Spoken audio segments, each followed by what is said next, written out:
As we transition packaging to mimic nature, first and foremost, it will help alleviate the waste crisis. But I also believe because packaging is ubiquitous, it is a potent symbol of what our values are as human beings. The packaging says, we don't value life.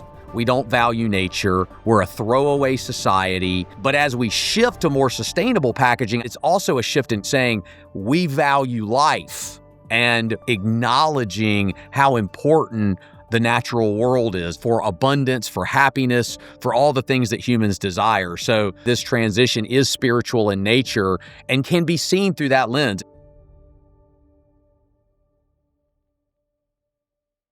Today, I'm joined by Wes Carter, one of the leading voices, if not the leading voice, in the movement towards sustainable packaging. We talk not only about the state and logistics of the packaging industry, but also about his personal journey driving ecological reform within it.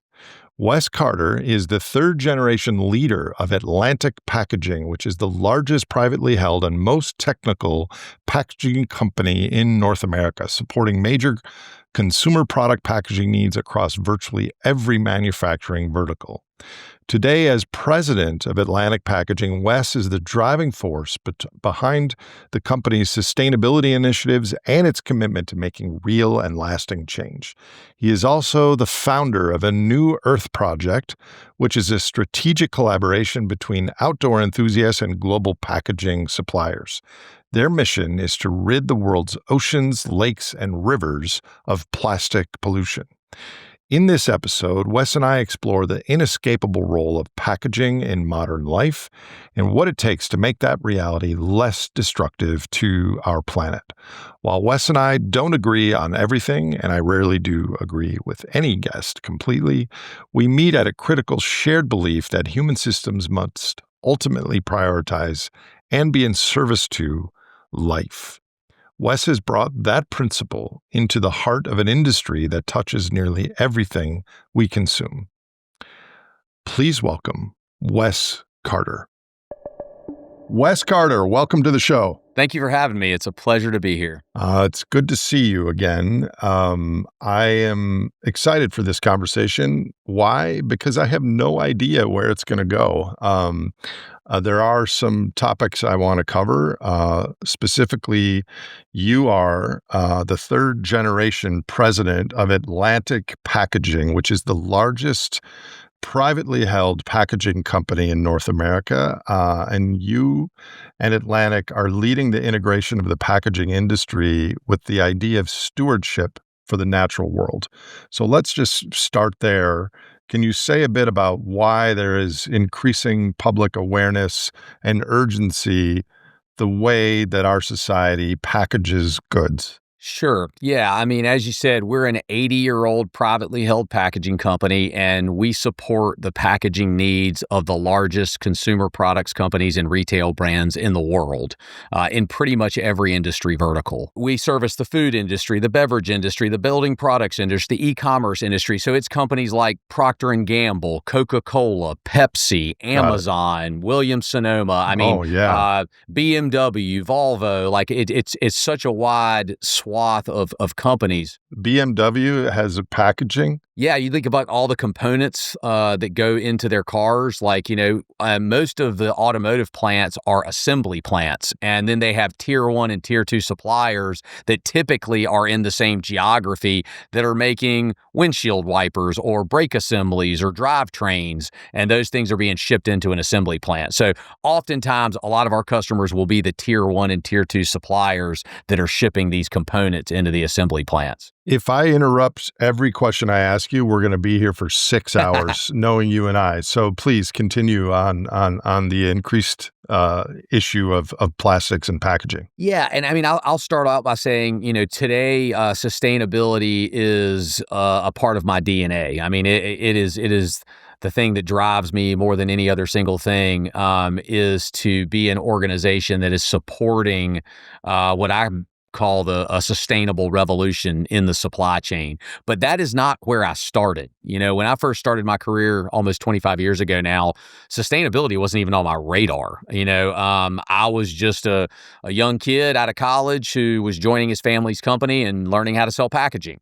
And I learned a lot. My father was an incredible entrepreneur that really took our business from a small little regional company to a large national player over his 50-year career. And I love the organization and I love the people, and that was what originally attracted me to join the organization. But I've always been a lifelong outdoor person. I grew up on the coast of North Carolina as a surfer and a fisherman. I was an Eagle Scout as a kid, and when I got out of school, I worked in the outdoor industry in Park City, Utah. So I've just always loved the outdoors. And how this really began for me was, about 10 years ago, when my career had matured. I'd been doing this a little while. I was pretty good at it. I, understood how to service customers. I knew what our company was all about. But I was on a surfing trip to Southeast Asia, actually, with my brother and some friends of mine. And the plastic pollution that I was witnessing was radical.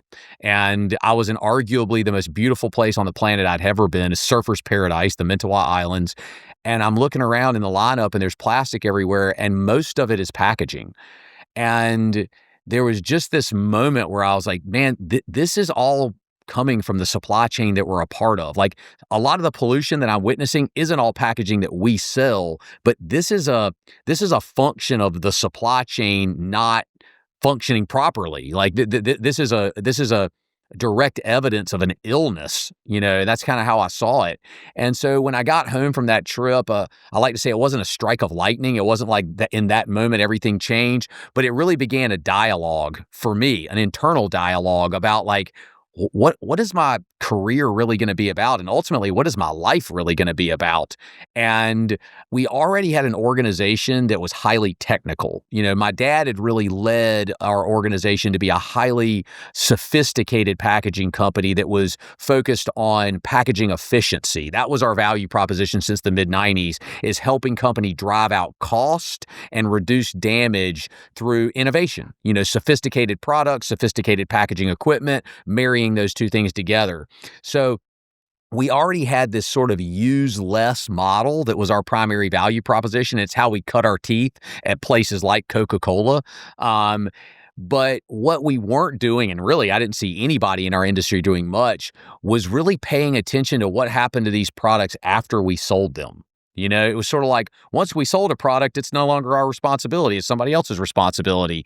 And witnessing all that plastic pollution, not just in Indonesia, but I was seeing it too in the marshes of Charleston, South Carolina, where I like to fish. And when I would go home and surf off the coasts of Wrightsville Beach and get out of the water and see plastic bags and plastic bottles on the beach, it's like there's an opportunity for an organization like us to really have an impact. And first of all, we have to acknowledge that if we are creating or selling materials that have an opportunity to end up as pollution, then my belief is that we have an inherent responsibility to make sure that doesn't happen, and that is not what I was hearing out there in the public sphere. It was like, oh, broken waste infrastructure, or it's a litter problem, like really pushing this plastic pollution crisis on individual human behavior, which to me is ridiculous. I mean, it is the responsibility of industry to provide products and materials that are healthy for humans and for the natural world, which are, completely integrated. I mean, planetary health and human health are very integrated. With a lag. With a lag, exactly. And so, it's been a journey for me for sure, and I can talk more about how it all evolved. But ultimately, the catalyzer for me was that trip and witnessing the impact our industry was having, because up until that point, we were only innovating in the direction of speed, efficiency, cost, convenience, like that, and not just the packaging industry. I think you can argue almost since the Industrial Revolution, the altar that industry has worshipped at has been the altar of cost, convenience, and comfort. We decided that that's what humanity needed. We need to be more comfortable. That'll make us happy. Well, the plastic pollution crisis, climate change, all of the environmental degradation that we are witnessing in today's world is a result of innovating in the wrong direction. Well, I say the wrong direction. Cost and convenience and comfort aren't necessarily bad things. They're just terrible masters, And so today, to me, sustainability is really the acknowledgement that we are nature, not something separate from it. And we as intelligent beings on this planet have a responsibility and a privilege to steward life.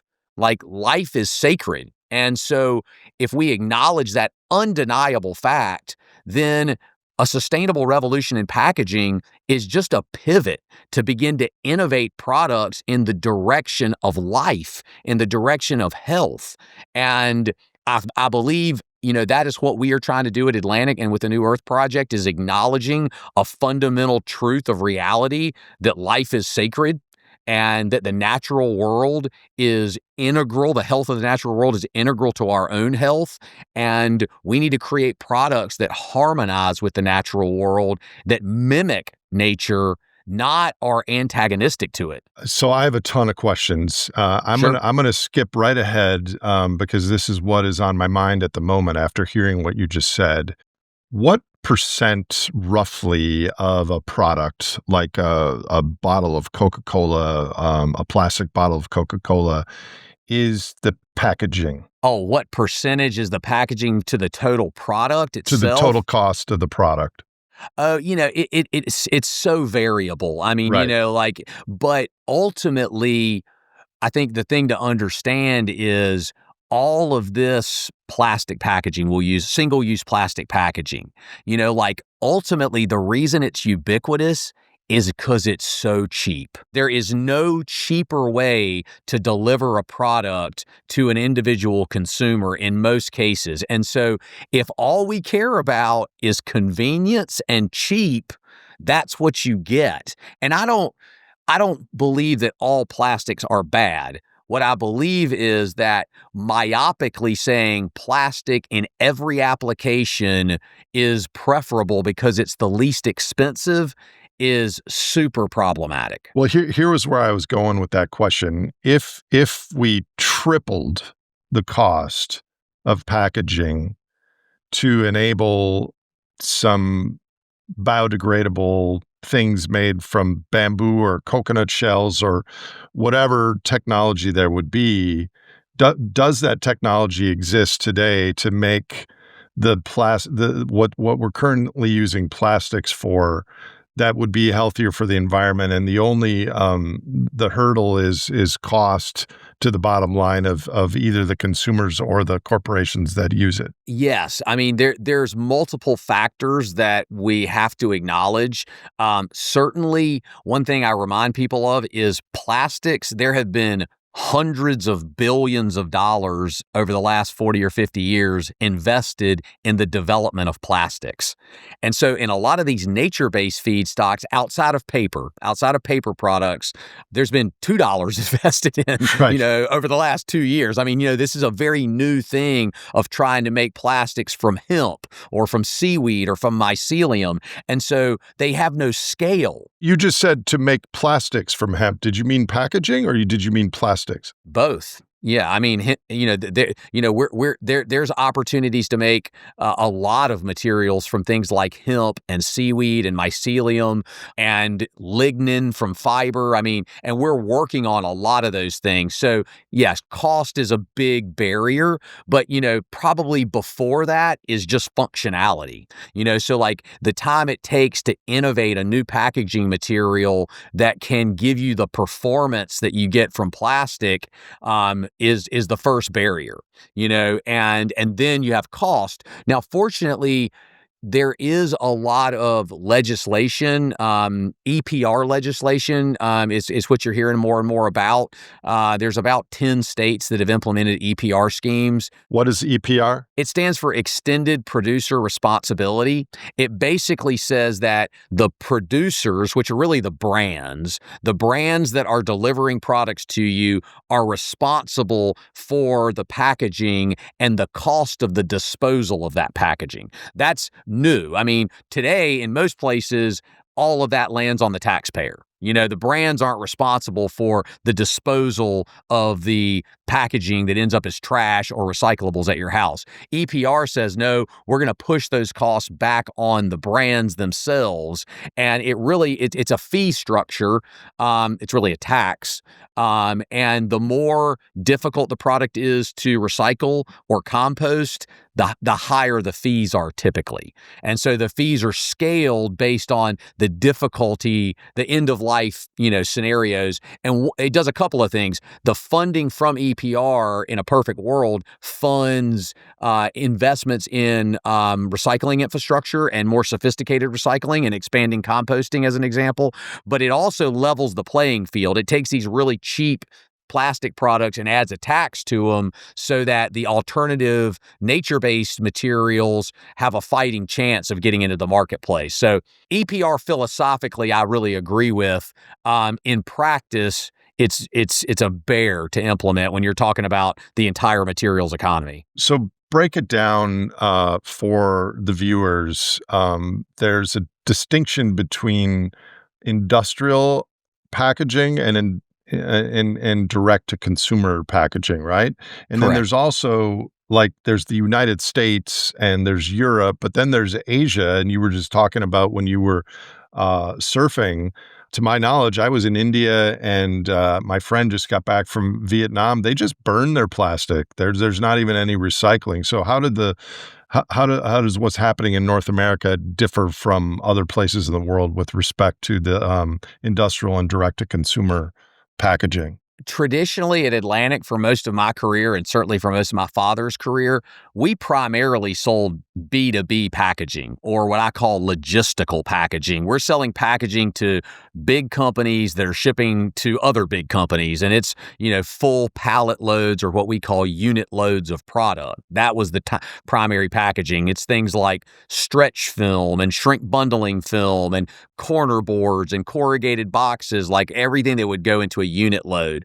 But with the advent of e-commerce, there's so much more direct-to-consumer packaging, where a lot of the direct-to-consumer has moved from a retail store to your doorstep.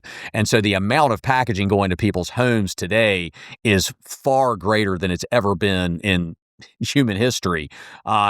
Which, back to your initial question, like this whole sustainable revolution, COVID actually, there was a real silver lining for the packaging industry if you're focused on sustainability, because everyone went home for 2 years, and it just happened to be at a time with the evolution of technology where you could order anything you needed to your house from your phone. So the amount of packaging that went to every single person, not just in North America, but all over the world's houses, was exponential. And regular people started asking questions like, why do I need all this packaging? And what is recyclable and what isn't? And I mentioned earlier, this for me wasn't a strike a lightning moment. A few years after that trip to Indonesia was during the first year of COVID, and I'm driving through my neighborhood. Every trash can, every blue bin is overflowing with packaging. And a lot of what people are putting in the blue bin is not recyclable. And I'm sitting there watching that. I'm like, there's just massive confusion. But that glut of packaging created awareness with regular people, and that created demand for sustainable packaging in a huge way. And we've been riding that wave. But to answer your question that you just asked, as far as in North America, in the United States, and we have pretty good waste infrastructure. It's far from perfect, and we need a lot of reform. But compared to India or Southeast Asia, it's significant, And so one of the reasons, in the e-commerce space, we've really championed paper packaging, or what we call fiber-based packaging, to replace things like bubble wrap and inflatable air pillows and foam. First of all, protective packaging in a parcel is not terribly technical. You're just protecting a product from damage during shipping. And if we can go from plastic to paper, every blue bin in America can recycle paper. And so we already have the built-in infrastructure for circularity. So that's one huge advantage that we have in the United States and in Europe, is we recycle paper really well. And we know how to make paper at scale. There's huge demand for it. We have the feedstocks, the nature-based feedstocks. Working forests are something that we know how to do really well in North America. So I don't believe paper is the end all be all greatest feedstock, but boy, we sure do have the ability to scale paper and to evolve paper packaging today. And given that the infrastructure already exists for the recycling piece, it's a huge advantage when you're trying to make big, industry-wide change. Give us some stats on recycling. I mean, a lot of people have their views of sustainable futures predicated on circular economies and recycling. My understanding is from the material basis, we recycle around 8% of our waste globally. Now, you said paper is probably more than that, but like, what is the current state of recycling? And maybe you could highlight a few different categories. Yeah, so that 8% or 9% number is talking about plastic, Okay. and so 8 to 9% of plastics get recycled, and that's true. Now, there's certain categories of plastics that get recycled at a lot higher rate than others. The hardest to recycle plastics by far are flexible plastics like wrappers. Rigid plastics like Coke bottles and, milk jugs and things like that, they're three-dimensional. So when they're going down a conveyor at a sorting facility, which is where all your blue bins go, is to these recycling centers where they're basically sorting facilities.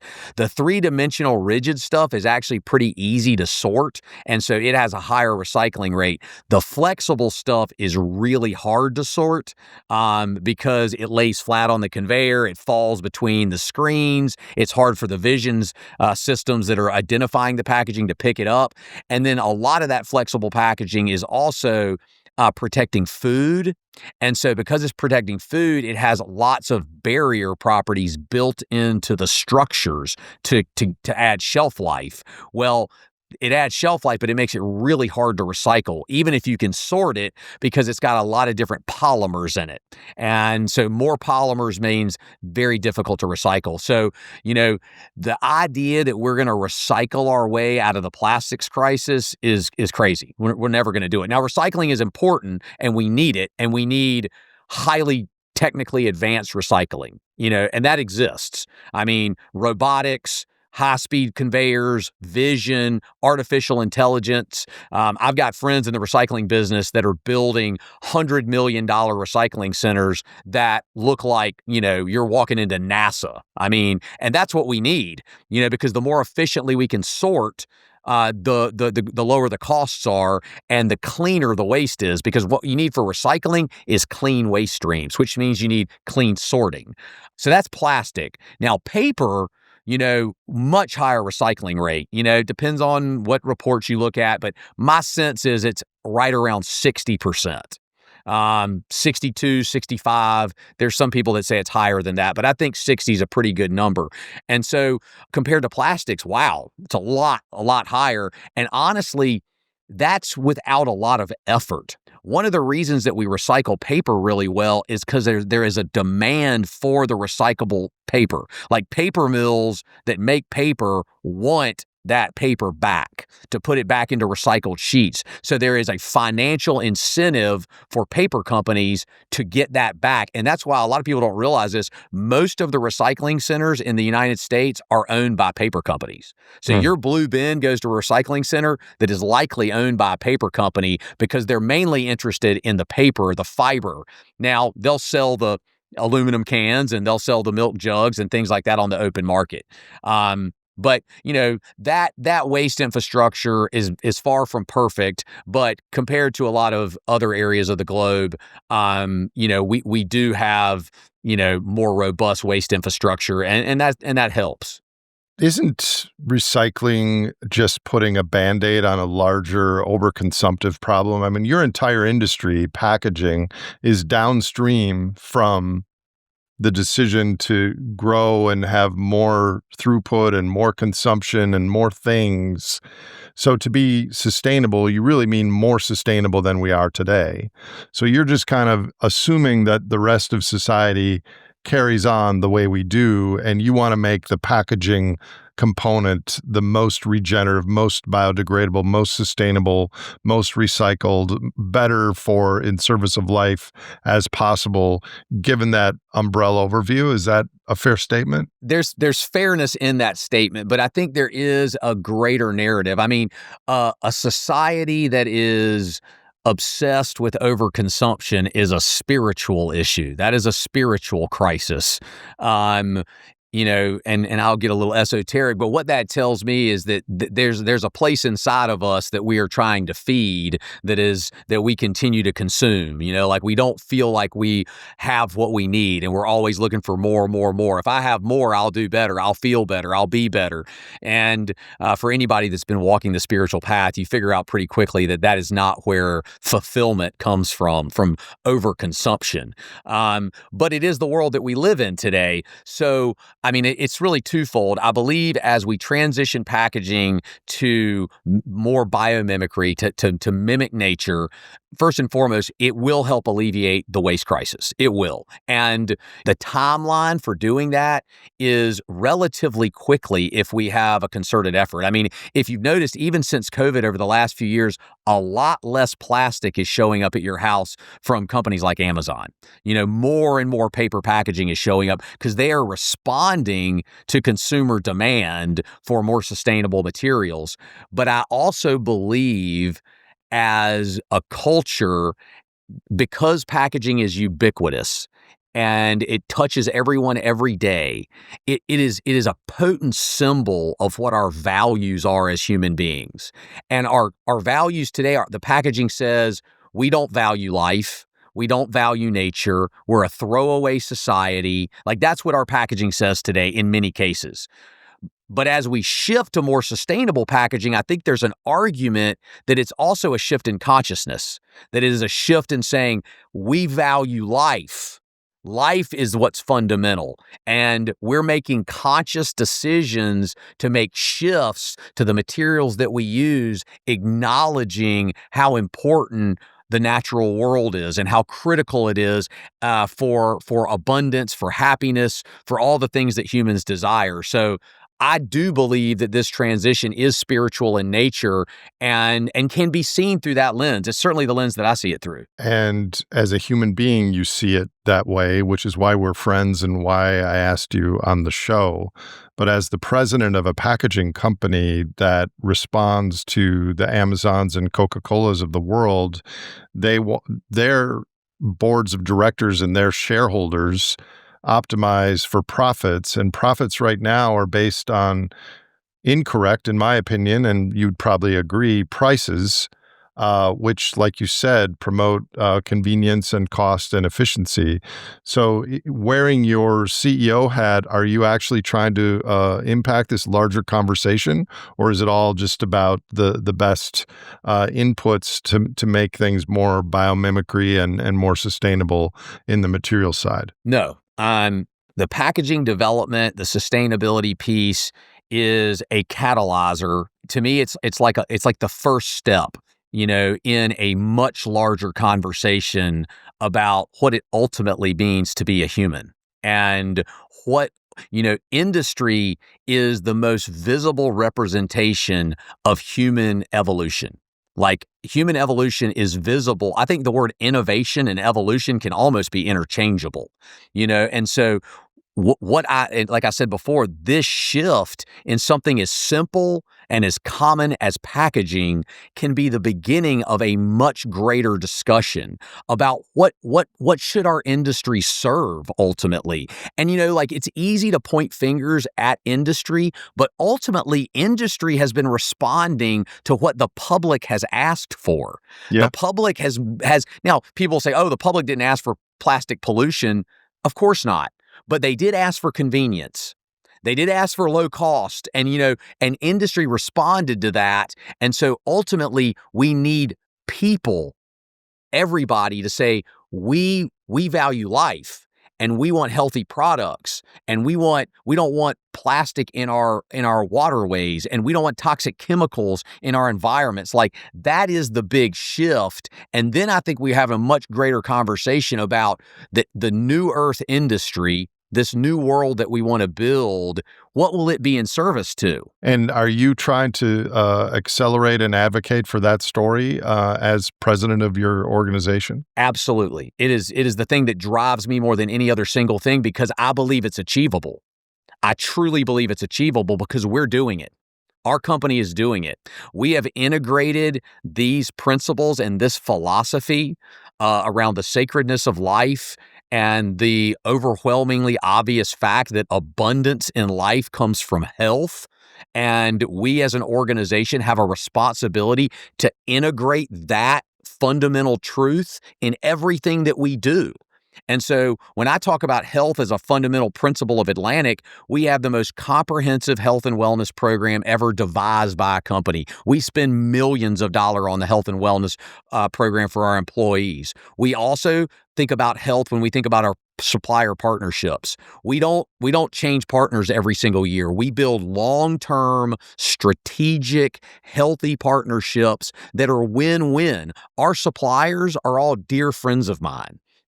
Healthy relationships. It's also the kind of relationships we want with our customers, enterprise level relationships that are built on trust, that are built on shared value. And then finally, the products that we bring to market, healthy products, healthy for the planet, healthy for people, healthy for industry. And so we have integrated health as a fundamental principle of our organization, and it's changed everything. So I have a lot of follow-ups to that, Wes. The first one is healthy products for the planet. You mean healthier than the alternative, because the healthiest for the planet would be no plastics at all, right? Well, I don't believe that we are meant to live like other animals. Like we obviously are unique to every other living thing. We have the ability to create outside the bounds of nature. That is a God-given gift, made in the image of God. I think that actually means creators.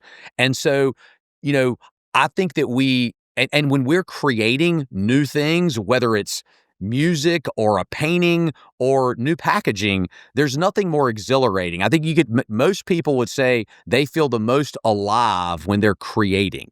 And I think that's because we are tapping into what we actually are, which are creators. So I don't think we're meant to not consume anything and live like other animals in this sort of perfect harmony with nature. I think we've been given the gift to be able to create, but the thing that we've done is we haven't created within the bounds of these natural laws.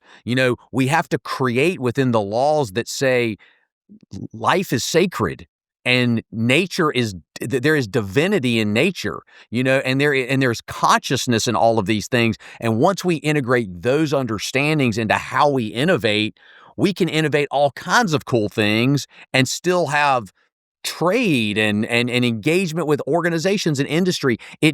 We're serving a new master that I believe is super achievable in our lifetime. If we innovate to the best of our abilities, but it's still lower down in the power structure than GDP and maximizing profits with the wrong prices, it's doomed to fail. So we're going to need either different cultural aspirations or more correct prices that include the externalities in the prices. Like, could you imagine if there was a 3 times or 5 times penalty for things that are not biodegradable, that are left in the natural world, in the oceans or in the waterways?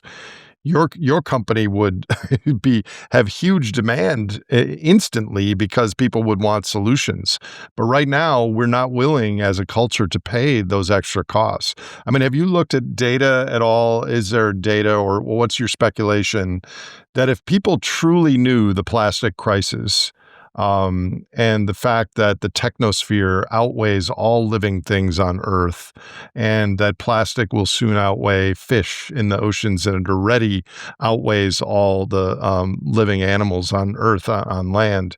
If people really understood with endocrine disruptors and everything, would they be willing to say, oh, I just bought this thing that was $40 from Amazon, a book that came in the box, but the book itself was wrapped in some plastic. I would be willing to pay $42 for that because the biodegradable packaging that wherever it gets left or discarded or recycled, it's either fully used or it fully biodegraded and it's not a negative impact on the world.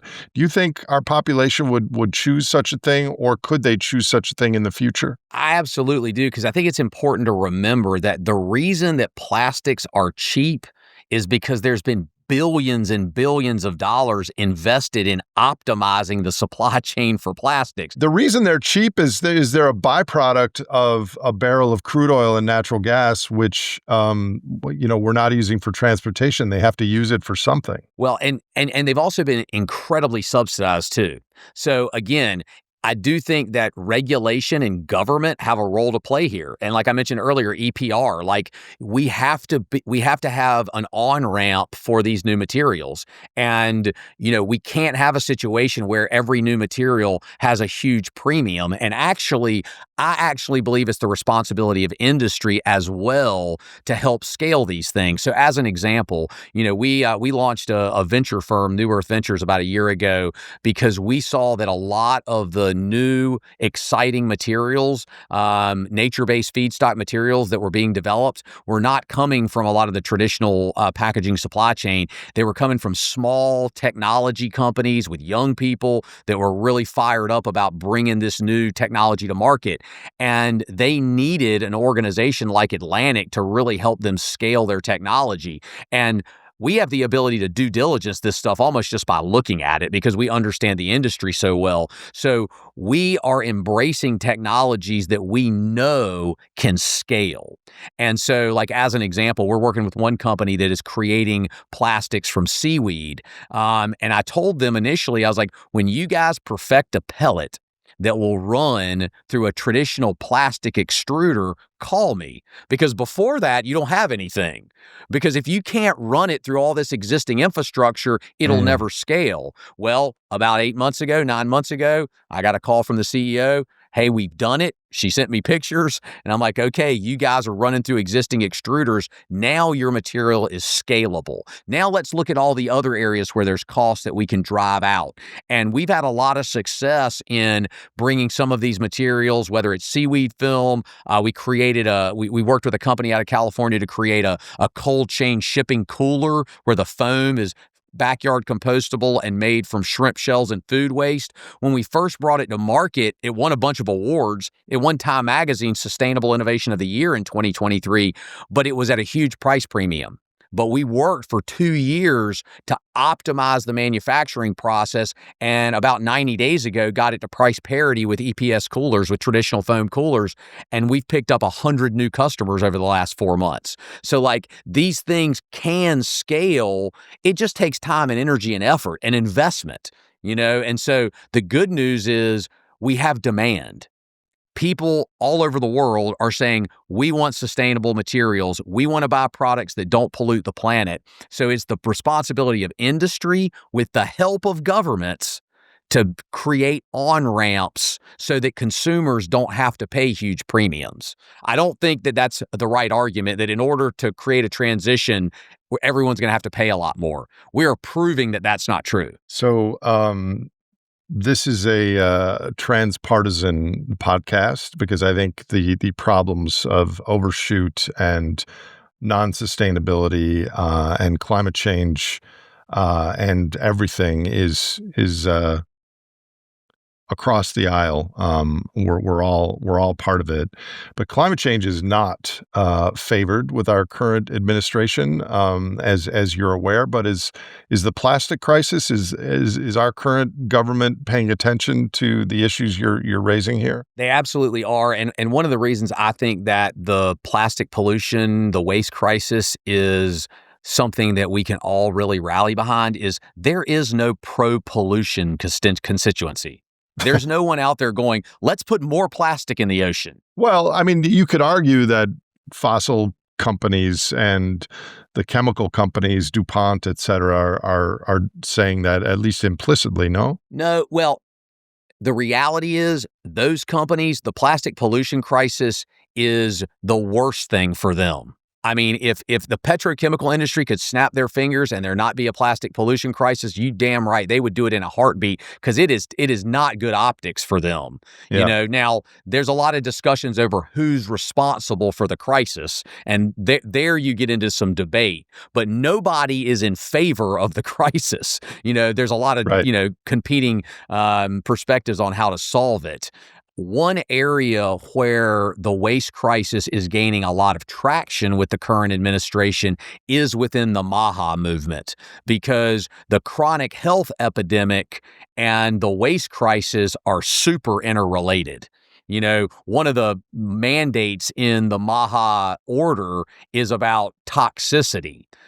And we know that the waste crisis and chemical migration from certain types of packaging is a big part of a lot of these issues, and certainly food supply and things like that as well. But like when you look at the chronic health epidemic, food and the things that we drink, the packaging that carries all that stuff is an integral part of that system, and all of it has to be looked at. And so folks like Secretary Kennedy, who actually spoke at Atlantic Packaging a few weeks ago at the Chemicals of Concern conference, has expressed real interest in solving the waste crisis.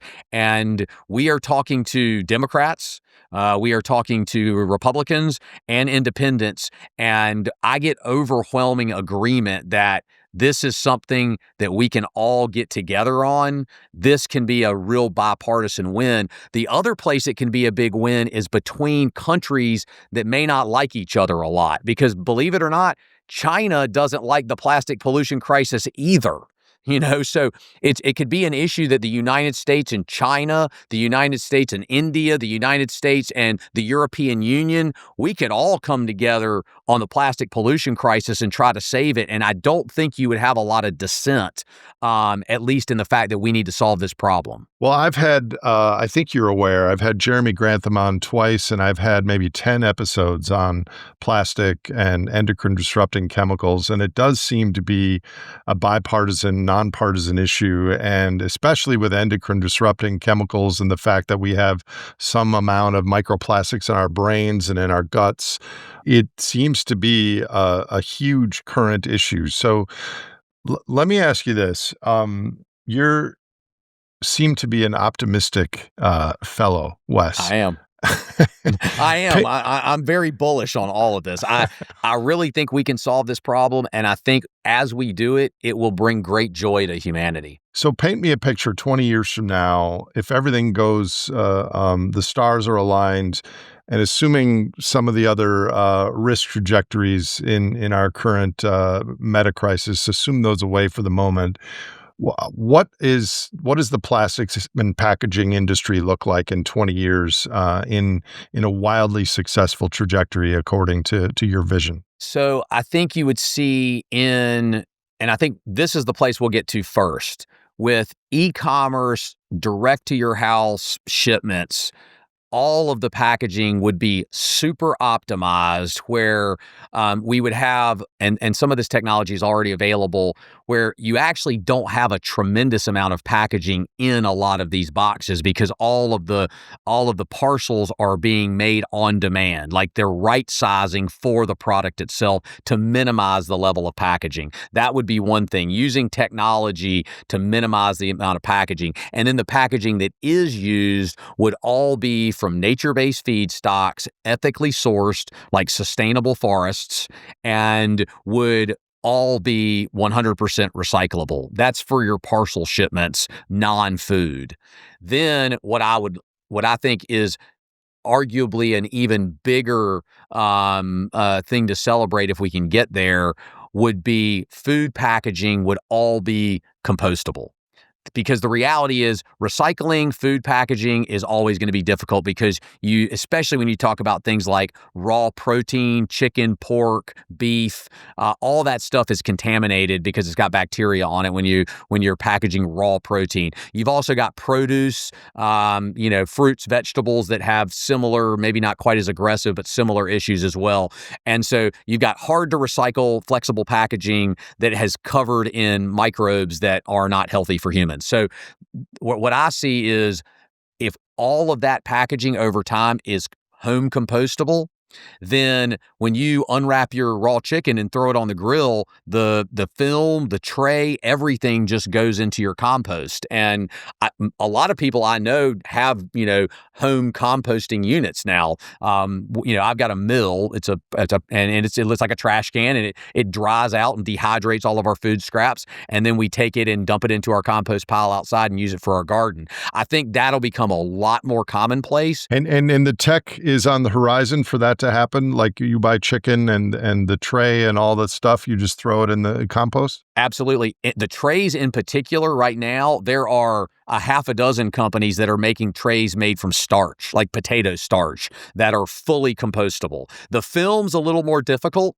because, again, the film in many cases has barrier properties that prevents like oxygen, and moisture vapor transition rates and things like that. And so those things are more difficult. But ultimately, I would see parcel packaging would be primarily fiber-based, highly recyclable, minimal, and then food packaging would be overwhelmingly compostable packaging. I think you would see a lot more reusables too, especially in things like dish soap and shampoo and stuff that you're just going to use over and over and over again, and having a significant container in your house that's easier to refill, and probably some really innovative refill options that do make it more convenient for people. I see all those as super achievable, and it just takes ingenuity. So let me, building on that, if that future arrives in 20 years, what portion of that came from a consciousness shift of individual humans, who call them consumers, I prefer humans? What percent from innovation and industry, and what percent from government, or equal parts all three? What is your guess? Well, the number one driver by far is human demand. I usually say consumer demand, but I'm with you. I don't love that word either, but humans demanding it. And believe it or not, like that threshold we've already crossed. If 18 to 34-year-olds today have more buying power than the baby boomers, that demographic in every single survey over the last 2 or 3 years, they value sustainability by like 85%. If you're a retail brand, that's everybody. If 85% of the largest buying demographic in the country is asking for one thing, you are going to pivot to that one thing.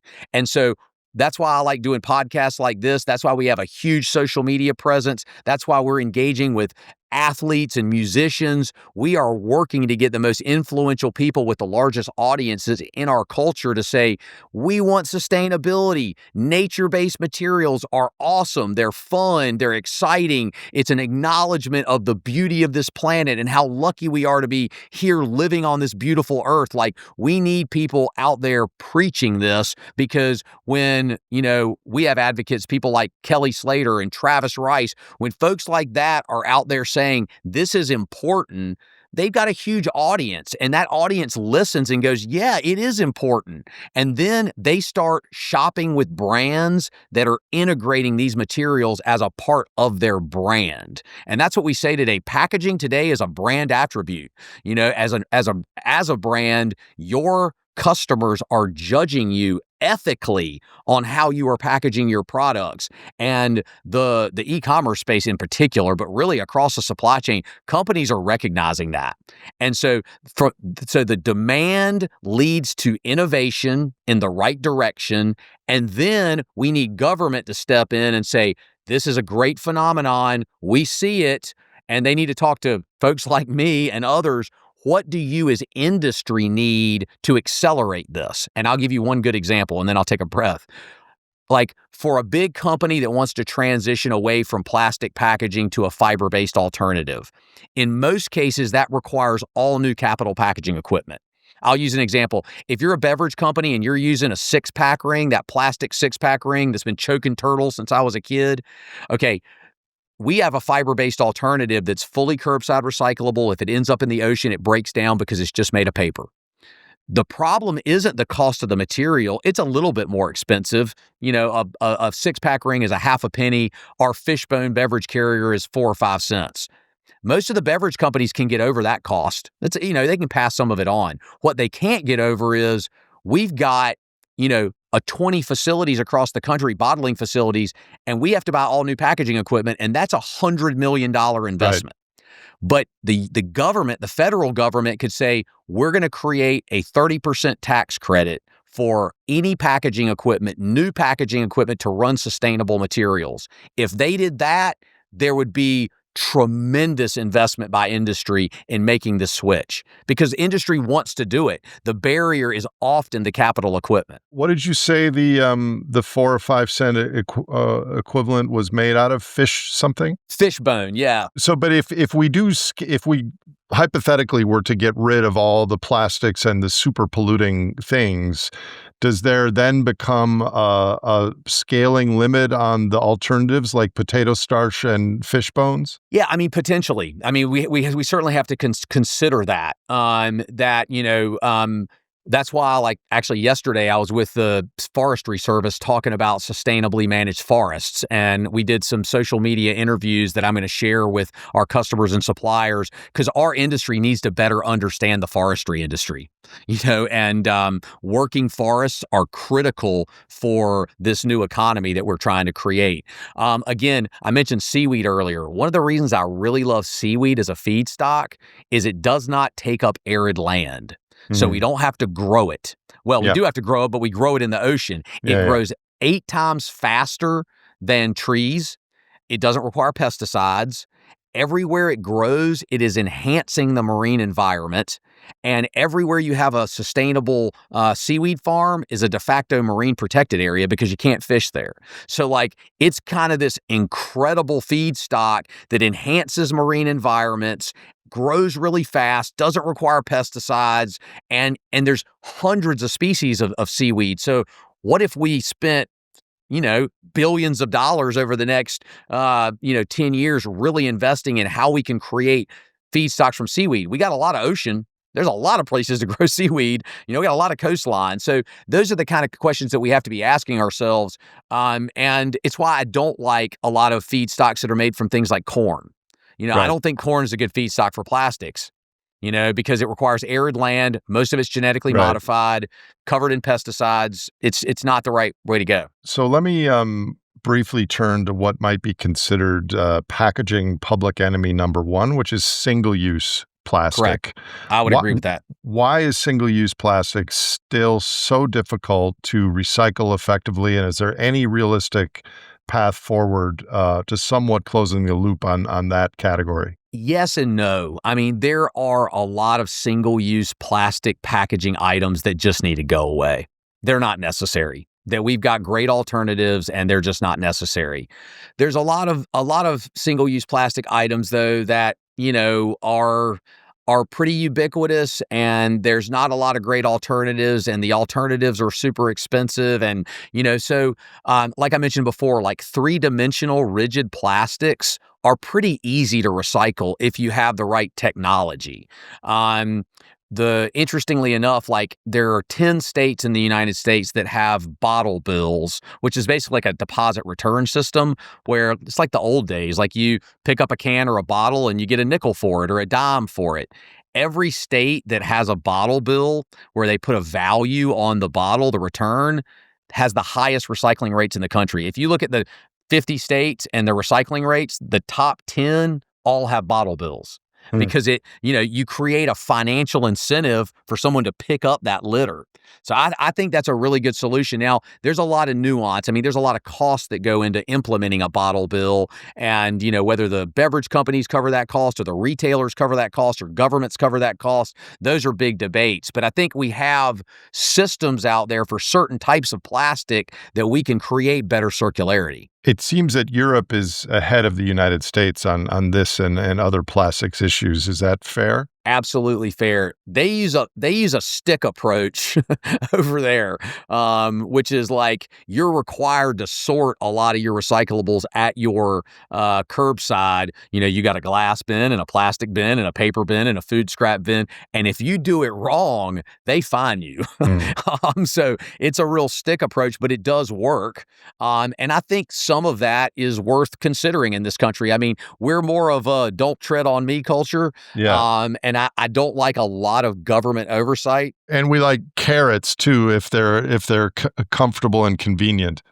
Yeah, and that's why I like the idea of bottle bills, because it's just basically saying, hey, we're going to pay you if you return this stuff. Again, like if you go to places like Vermont where they have bottle bills and they have a really impressive waste infrastructure, you don't see trash on the highways. You don't see trash in the communities. I mean, there are ways to do it with a carrot, but like most things in life, it probably is going to take carrots and sticks both. Yeah. Seriously, the combination of those two. So, Atlantic Packaging, your company, has become an industry leader in pushing forward more ecologically oriented packaging and stories about more sustainable futures, largely because of your efforts, Wes. So how does your love for nature and your commitment to being in service of life, as you've said, drive your leadership of Atlantic Packaging? Yeah, I mean it's an integral part of everything I am and how I acknowledge myself in the greater tapestry of life. This is a deeply spiritual thing for me, and the realization about what Atlantic could do as an organization, that the greater good that we could serve. When I saw that, I leaned in really heavily. And the beautiful thing about my journey is the more I leaned in, the more effort I put towards it, the more passion I brought to it, the more awesome people showed up. This mission really resonated with people.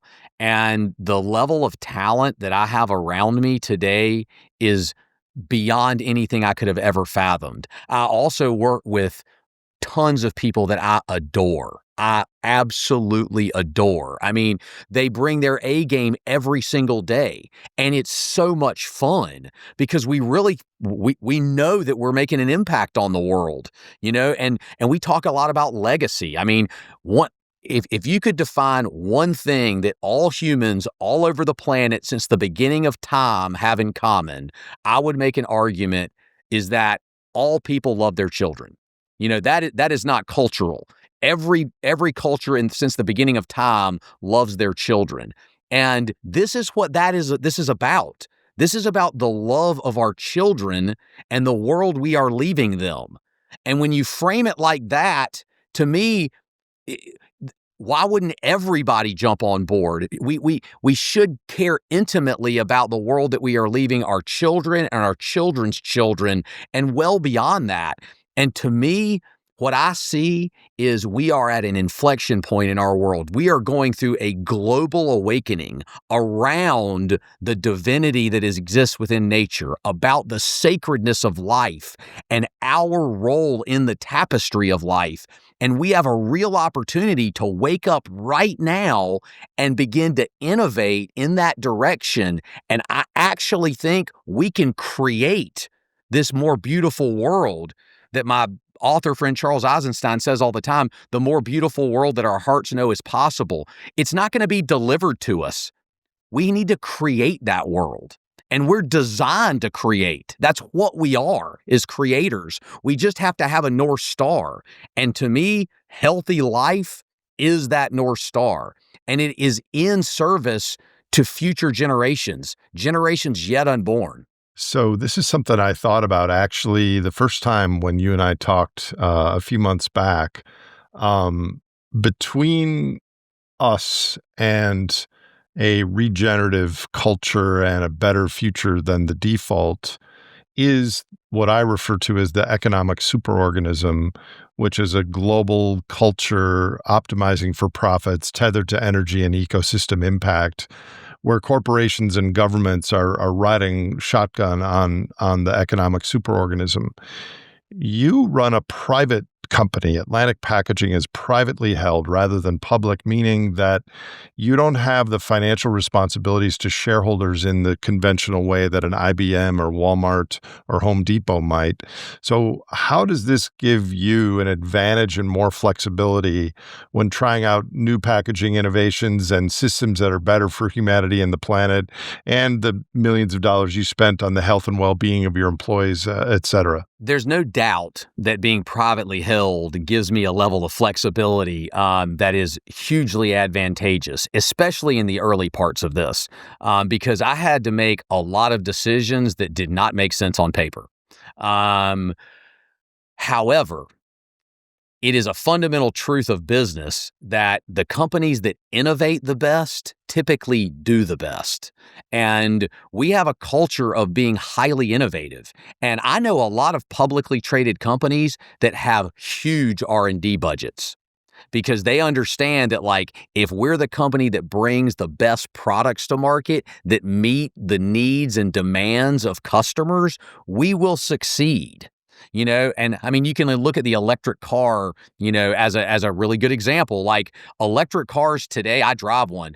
It's awesome. I don't want a gas car. My electric car performs way better than a gas car, and so, like, if we have a North Star that we're innovating towards, we can make products that are awesome.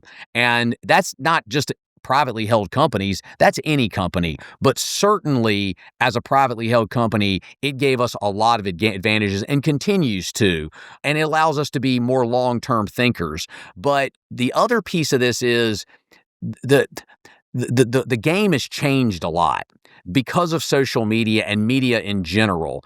Industry can't really hide anymore. Like the everyday regular people have great insight into who the bad actors are and have great insight into which companies are producing good products, healthy products, and which ones aren't. And the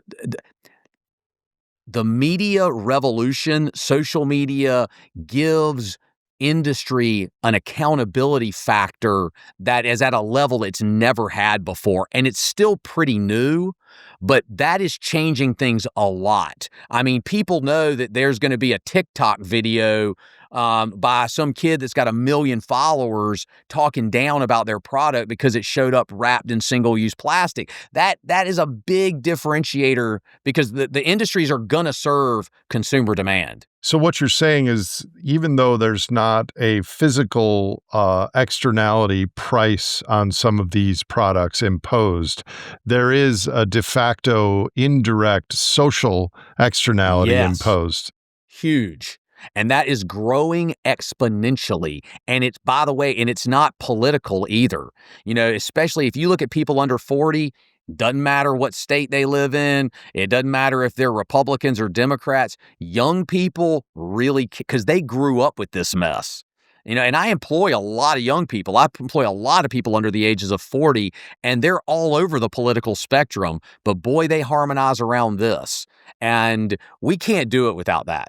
Like, if industry continues to serve the same masters of cost, convenience, and comfort, then this won't work. The reason that I feel so positive about it is because the world is waking up. And I actually credit the COVID era more than anything else. Those few years drew bright lights on a lot of areas of our world that were messed up.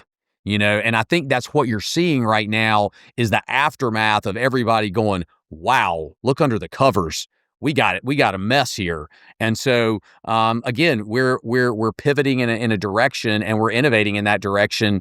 And I also think as we have success, and I'm watching this, a lot of public companies, a lot of our customers that are public companies, a lot of our suppliers that are public companies are going, man, what you guys are doing is awesome. Can we partner with you guys? Can we innovate with you guys? I'm even getting calls from direct competitors saying, hey, I know we're competitors, but man, what you guys are doing is really changing our industries. There's got to be ways we can collaborate. And there absolutely are. I mean, how cool is that? That, like, I have direct competitors and we can find an agreement field on helping to advance this new technology because we need more people buying it. And Atlantic can't sell all of it. We're not a one-stop shop for the world. So aligning ourselves with like-minded companies, even if they're competitors, is a pretty amazing phenomenon that I never saw happening in my career, but it's happening. Well, it would have to happen if we're in service of life. Correct. So let me ask you this. You earlier painted a picture of 20 years from now, kind of the best case on the packaging, and you gave some examples. What would be a few areas of legislation right now that the United States government or the state governments could enact that would help accelerate the innovation towards the reduction of single-use plastics, very minimal plastics in direct-to-consumer, and those that would be compostable, and the chicken trays that you throw into your backyard? What would be some things that the government could do to help you and your competitors and the industry and the consumers of these things? Yeah, there's several things. One I mentioned earlier, we need an incentive, even if it's just for 4 or 5 years, to help industry invest in the capital equipment to make these transitions. Okay. The nice thing about making investments in capital equipment to run these materials is also every time you buy a new piece of equipment, because of the way technology works, it's going to be more energy efficient, it's going to run faster, it's going to produce less waste. I mean, new equipment, with the way that evolution of technology has gone, gives you a lot of advantages beyond just being able to run this more sustainable material. But that's a big one. The other one that far and away is my hot button issue, and I talked to a lot of people in DC about it. We need radical recycling reform in this country. There's actually an act that was drafted by my friends at the Recycling Partnership that's circulating around Congress right now called the Circle Act, that is about a 30% tax credit for new recycling equipment, whether that's by a municipality, a recycling center, or a company like Atlantic. 3 years ago, we invested in recycling equipment because there's a certain type of plastic packaging that we sell quite a lot of, and we felt like we were the right people to recycle it. So we pioneered some programs with some of our big beverage customers where after they use this material, we collect it and recycle it. Well, you want more companies like Atlantic, who aren't really in the recycling business traditionally. I never thought I'd be in the recycling business. It just made too much sense. But you want to incent companies like Atlantic and other companies to buy recycling equipment to create closed loops between businesses. And we want every recycling center in America to look like an Amazon distribution center. You want to walk in there and it be high speed, robots, vision, artificial intelligence, because the more efficiently we can sort materials and the cleaner those materials are, the more likely we can make solid quality new products from those materials. And it's the biggest no-brainer that there is, because the demand for recyclables by the supply chain is humongous.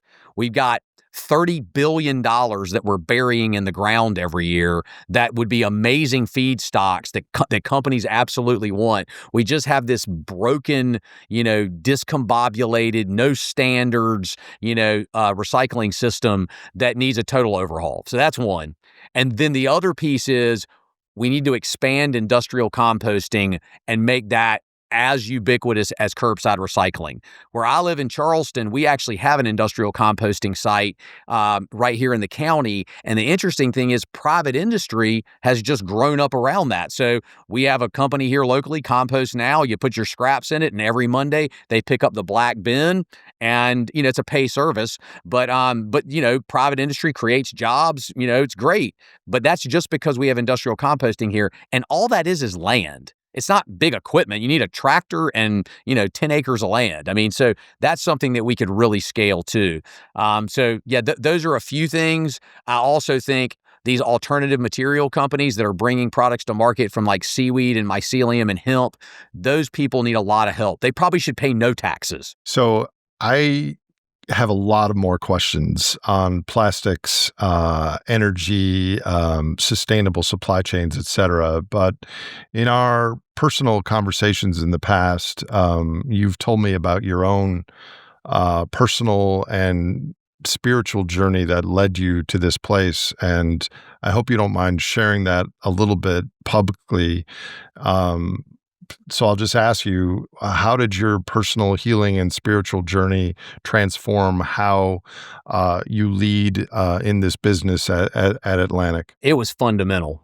I mean, plain and simple. And I'm not shy about it, like the personal work was integral to the awakening around all of these perspectives. And I don't know, about 8 or 10 years ago, I was just in a dark place. I was in a dark place. I didn't know who I was. I didn't know what I wanted to do with my life. I was working in a company. I was pretty good at it. But I didn't really have much of a purpose, and I was pretty depressed. And there was this thing inside of me that just kept telling me there's more here, there's more to life. And so I've always been an infinitely curious person, and I like to say, if you want to walk the spiritual path, curiosity is a really good quality to have, because that curiosity led me down a lot of different roads, and I studied a lot of spiritual traditions. Some, that are pretty primary to the world, and others that aren't. And then ultimately, it led me to plant medicine, to psychedelic plant medicine, and that work fundamentally changed everything about me. I think in the early work, I used to say, up until the point that I found medicine, the only spiritual question I was asking was, is there a God? Well, I got that question answered real fast. And so the question after, is there a God, when you get the yes, there absolutely is a God, the next question is, well, what is God? And so that question has taken me in a lot of different directions. And I don't think it's one that you'll actually ever answer. But working with these medicines, I was able to heal myself in profound ways. I mean, I was able to heal myself with the help and support of a lot of incredible teachers, in fundamental ways, that healed things that I didn't even know were broken. But over time, what primarily healed was my mind. And my mind, as what I started to realize is, for most of my life, my mind had been in service to fear. Like fear, create borders, create walls, protect. Sometimes that was real obvious, and sometimes it was real subtle. But ultimately, like, my mind was just obsessed with protection. And it's really hard to be creative from that place. But what the medicine really helped do was heal my mind. And as my mind started to calm down and not be so obsessed with protection, it started looking for something else to serve. And I like to believe what it began to serve was my heart.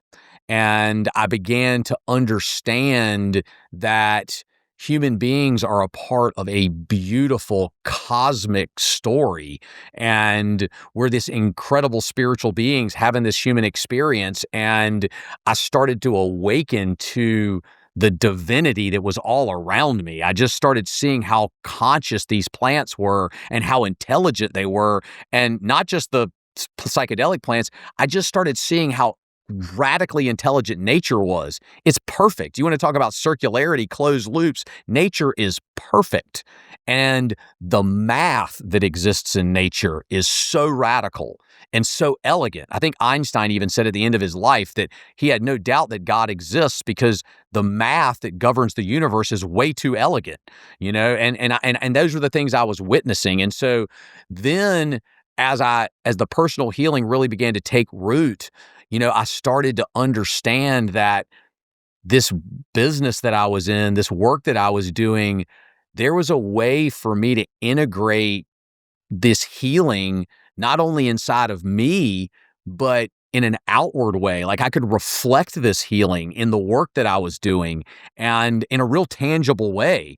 And all of a sudden, it wasn't all esoteric, woo. It was like, no, like, there's a real tangible way that you can take this awakening to the sacredness of life and the consciousness that you're witnessing all around you, and integrate that into what you're doing and create beauty, and that realization and journey has been radical for me and beautiful, and it's given my life purpose that I never imagined possible. And as I mentioned before, the greatest gift, it has brought the most beautiful people into my life, because when you are in a vibration of health and healing, people respond to it. and people want to be a part of it, and they want to heal, and then they want to bring their best game. And it also became very egalitarian. Like, I started to realize that each one of us is holding incredible gifts. And as we heal, those gifts begin to bloom and emerge. And I started witnessing this happening all around me and inside of me. And then all of the people in my life, we started harmonizing our gifts. And it wasn't hierarchical, and there was no jealousy. It was just everybody being in awe of each other's gifts and working toward a common good, a legacy good.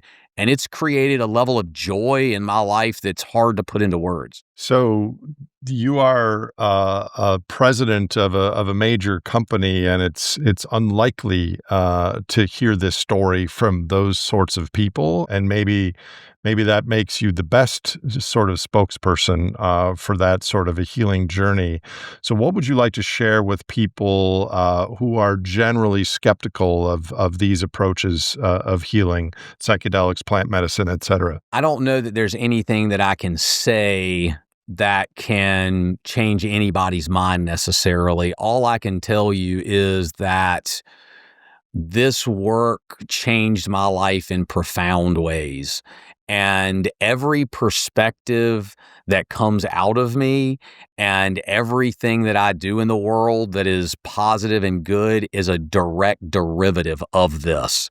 And if some people don't agree with that, that's okay. I'm not a salesperson for plant medicine, even though sometimes I wish that I was. I mean, yes, do I believe this is a path that can liberate humans in the way that it liberated me? You bet. And people who are ready, there's a lot of great opportunities to integrate this work into your life. But again, I don't know that it's my job to be out there pushing it on people. And there are many paths. I mean, that's one of the beautiful things about our planet and about humanity is the diversity. I mean, I think Jerry Garcia said it. There's so many roads, and this just happened to be the road that really worked for me, and it was damn efficient.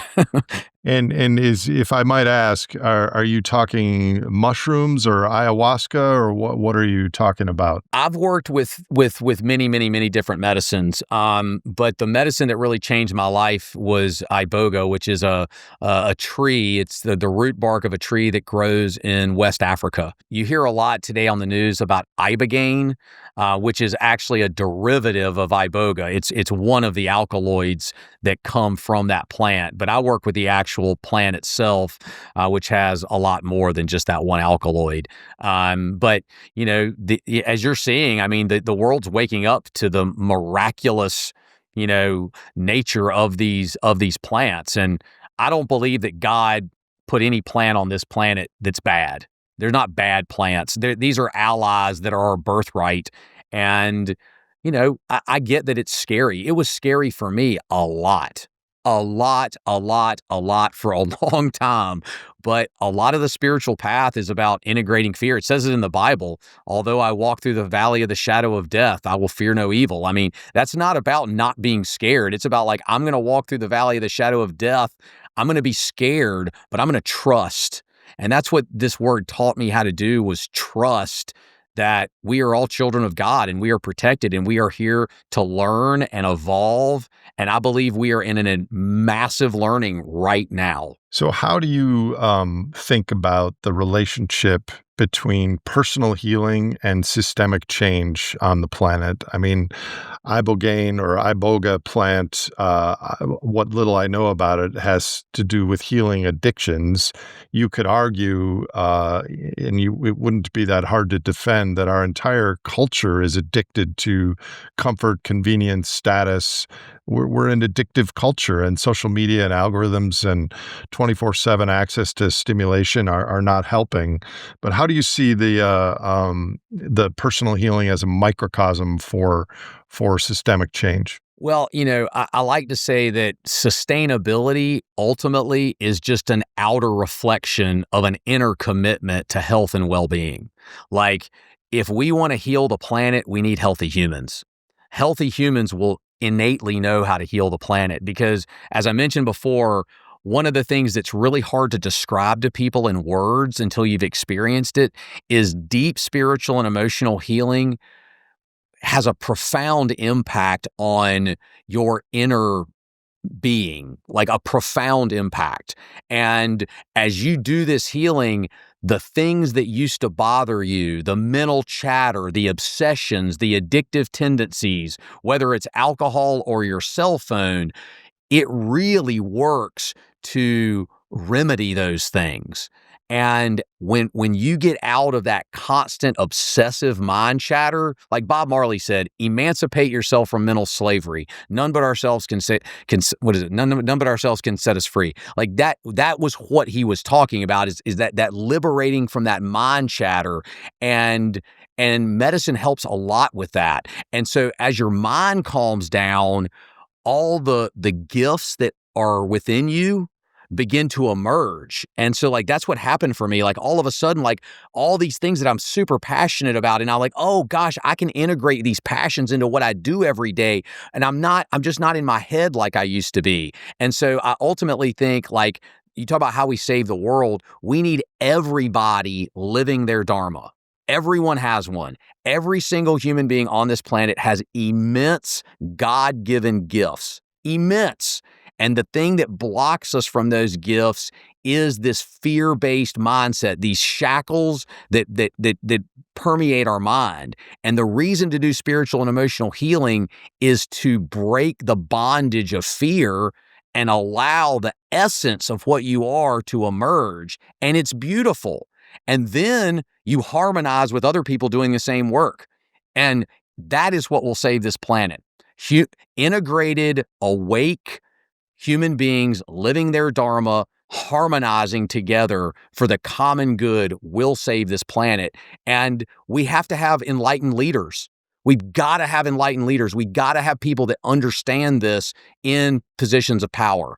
And that's where I hope we can go. So what kind of transformational work would you recommend to other leaders so they can better lead in this changing world? First of all, have a teacher. We all need teachers.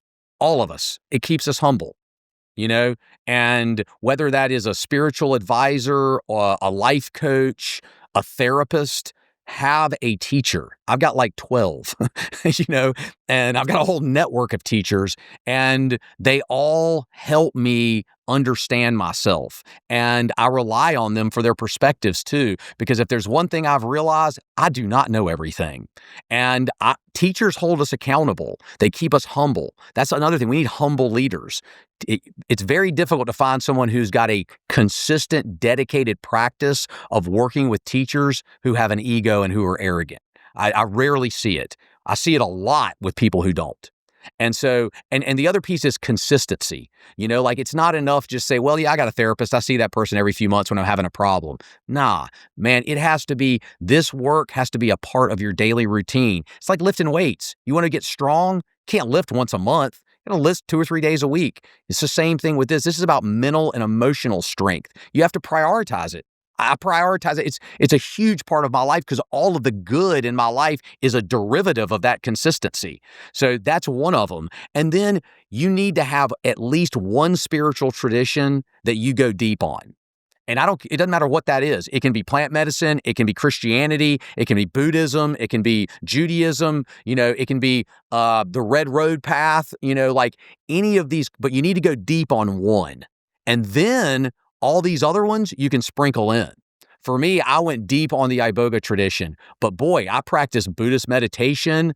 I love a lot of the Hindu text. I read Rumi and Hafiz on a regular basis. I love the teachings of Christ. I'm doing a class right now with a rabbi. So I'm sprinkling in all these traditions, and all of them are ultimately saying the same thing. If you get to the real deep, and that's the other thing, like we're killing each other over these religions that are all at their root saying the same thing. At least that's been my experience. So again, have a good teacher or a couple and choose one spiritual tradition that really speaks to you. Go deep on that one. And then if you're interested in other ones, just incorporate those and they'll be super additive. And then I guess the final thing I would say is take really good care of your body. Your body is the sacred vessel. And if you're not healthy, your body's not healthy, then this is a really hard thing to do. Spend a lot of time outside, sunlight, nature, good water, clean food. Like and that's in the Bible too. Like, the container is sacred. Take care of your container. And I think it's also a really good parallel for packaging. Like, we need sacred containers for packaging. That's what I'm trying to innovate is sacred containers that are acknowledging life. Thank you. I agree with you on the religions and the core message is all the same. Do you have any additional advice for the listeners of this program, especially young humans who are, growing up and becoming aware of the oceans and the plastics and the biodiversity and climate and our polarization and all the things? What do you tell the young people? You said you have a lot of young people that work at Atlantic. Use your voice. Use your voice, use your voice because it's powerful. And, and you have to fall in love with life too. Like love your life. I'll get emotional when I say it, but like love your life. And if you don't love your life, ask why, because it's a gift. It's an absolute gift. And I'm 47 years old or almost 47. And I can tell you, man, I was 20 a week ago. Man, it goes fast. Like this whole human experience is a blink, and if we're suffering through it, and I get a lot of people have really difficult situations and I have great sympathy for that. A lot of us also suffered needlessly. And there's a lot of help out there today. And there's beautiful, techniques and technology and spiritual traditions that can support you living your very best life, And so as for young people, like figure out what your passion is. That's the thing I tell people mainly. Our culture's so messed up. I mean, we create these like infrastructures and we tell kids, you have to operate inside of this box. You got to get straight A's in high school. You got to go to a good college. You'll probably drink a lot in college too, but that's okay. That's part of the initiation of being an adult. Then you got to get out and you got to get a 9-to-5 job. And, you need to have 2.5 kids and have a house in a neighborhood. And like, that is so unconducive to human happiness for so many people. And so, like, I say throw all that away. If that makes you happy, go for it. And a lot of people, maybe it does, and that's the route they should go. But ultimately, like, as a young person, tap into what you love. Whatever you love is what you are meant to do. And if you can create a career, if you love to write, do that for your career. If you love music, do that for your career. If you love art, do that for your career. If you think you enjoy being a salesperson and you love talking to people, get a sales job and sell something you really care about and believe in. Because people who find a career doing something that they love will love their career and they'll do a great job and they'll probably make good money doing it, but so many of us get talked into doing things that we're miserable doing because we think that that's the way it's supposed to be. And it's all just matrix cultural BS that doesn't matter. Like there's a lot of ways to make a living. And there's a lot of ways to make a living that will give you great joy and happiness. And the other thing is money isn't everything.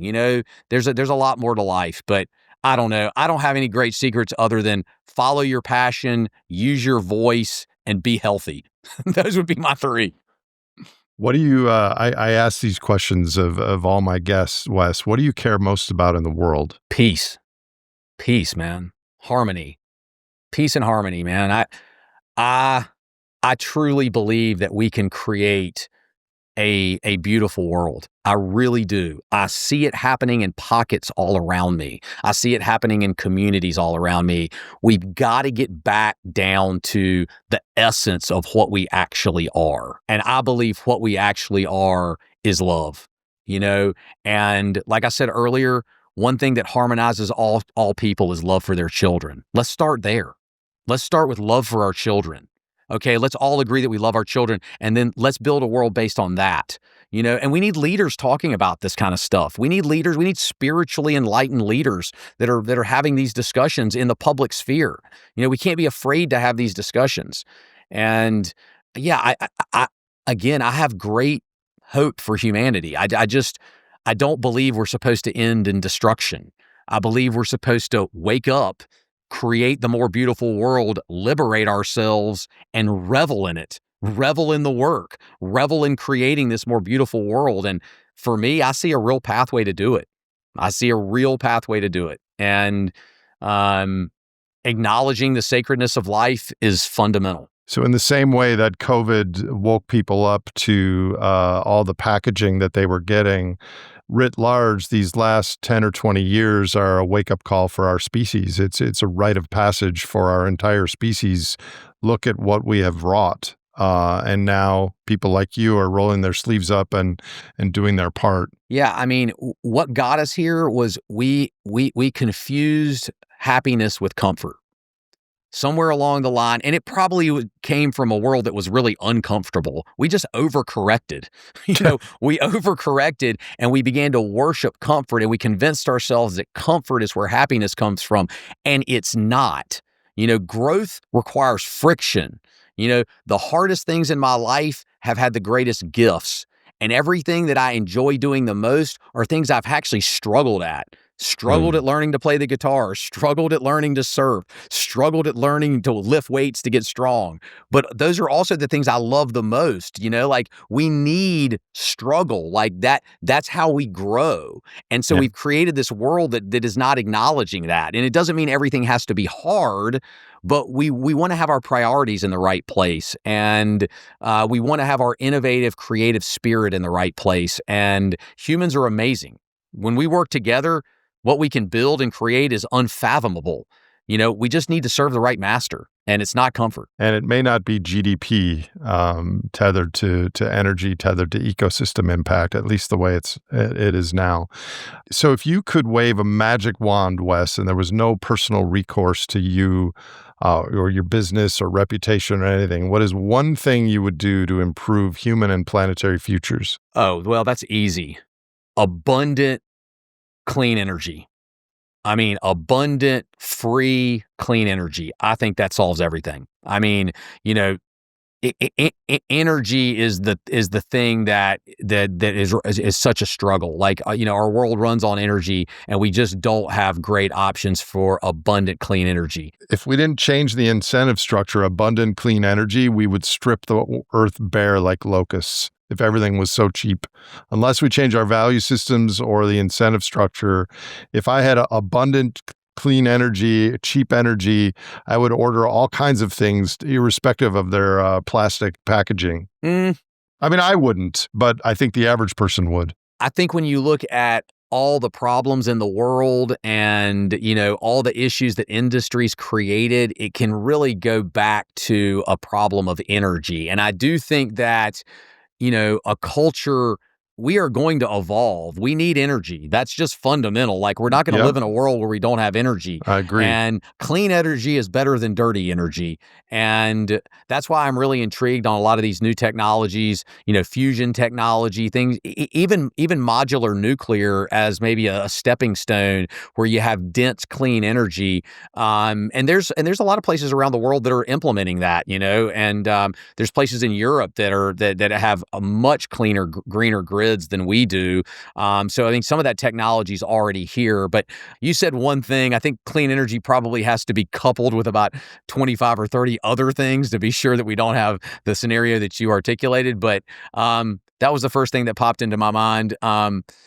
World peace, maybe that would be probably should be up there too. So before I let you go, I want to make sure that you give the best advice to the listeners. Beyond making better consumption decisions, are there ways that individuals that are paying attention to the plastics crisis and what you've outlined here can push for transformative change in the way we produce and consume packaging beyond their individual purchasing decisions? Yeah, I mean, that is a big one. I mean, like, be a conscious consumer. I mean, really consider the companies that you're spending your money with. And I mean, because that ultimately is going to have the biggest impact. The supply chain will respond to what consumers want. And so to me, that's pretty fundamental. And, do the things in your life that, are more responsible, like, reuse when you can, be conscious about recycling, also pick up litter. Like that's one of the things I never used to do, but I do a lot now. Everywhere I go, if I see litter, I pick it up and throw it away. I mean, little things like that can go a long way. I think the other piece that I would really encourage, especially people that have resources and means, is to invest in conservation. Today, of all the philanthropic dollars in the world, only 3% goes to conservation. I mean, it is an abysmally low number. And we also need industry investing in conservation because industry has the biggest impact. And it's abysmally low, the money that comes from industry to conservation.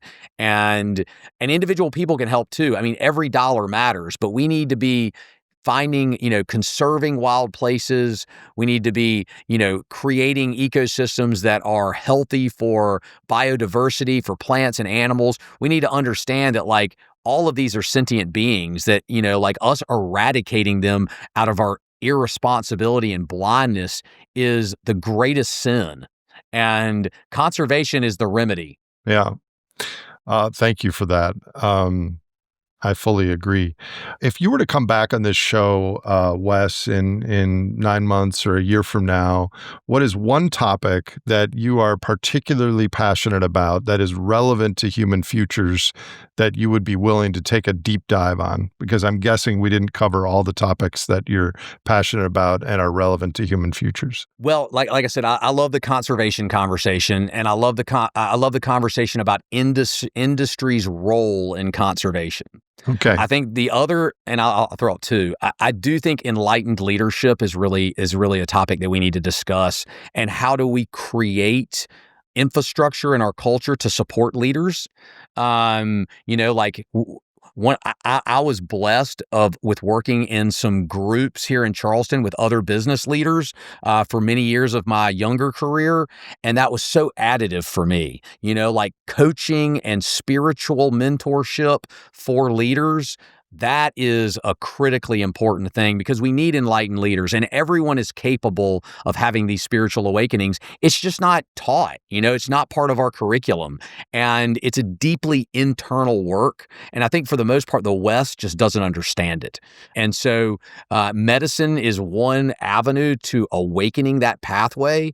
And I would love to discuss what creating infrastructure, schools, support systems for spiritual leadership, and I don't mean just spiritual leadership as preachers and pastors. I mean spiritual leaderships in medicine, in industry, in all these different areas of our world.